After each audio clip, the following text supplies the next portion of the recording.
নোয়াখালী জেলার বিচ্ছিন্ন দ্বীপ উপজেলায় হাতিয়ার মানবিক হয়ে মানব সেবায় এই স্লোগানকে সামনে রেখে শনিবার ৩০ মার্চ সকালে জাহাজমারা ইউনিয়ন ৮ নং ওয়ার্ড মধ্য নলচিরা মঈনুদ্দিন সরকারি প্রাথমিক বিদ্যালয়ে মানবিক হাতিয়ার সংগঠনের উদ্যোগে ১৩৫ জন হতদরিদ্রের মাঝে ঈদ সামগ্রী বিতরণ করা হয়। প্রতিটি পরিবারকে কয়েক প্রকার সেমাই, চিনি, দুধ, নুডলস, কিসমিস সহ বিভিন্ন ঈদ সামগ্রী প্রদান করা হয়। এ সময় প্রধান অতিথি হিসেবে উপস্থিত ছিলেন আমরা জাহাজমারাবাসী সংগঠনের সাধারণ সম্পাদক রহমতুল্লাহ।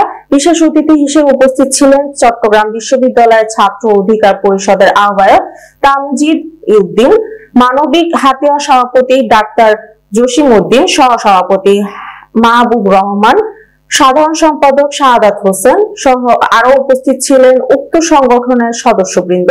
পরে প্রধান অতিথি সকলের হাতে ঈদ সামগ্রী তুলে দেন।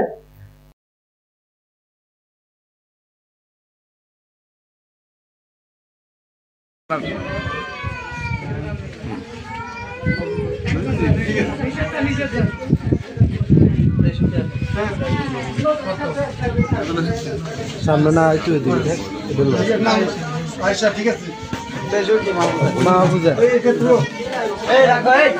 এই 2 লাইন থেকে 2 জন মহিলা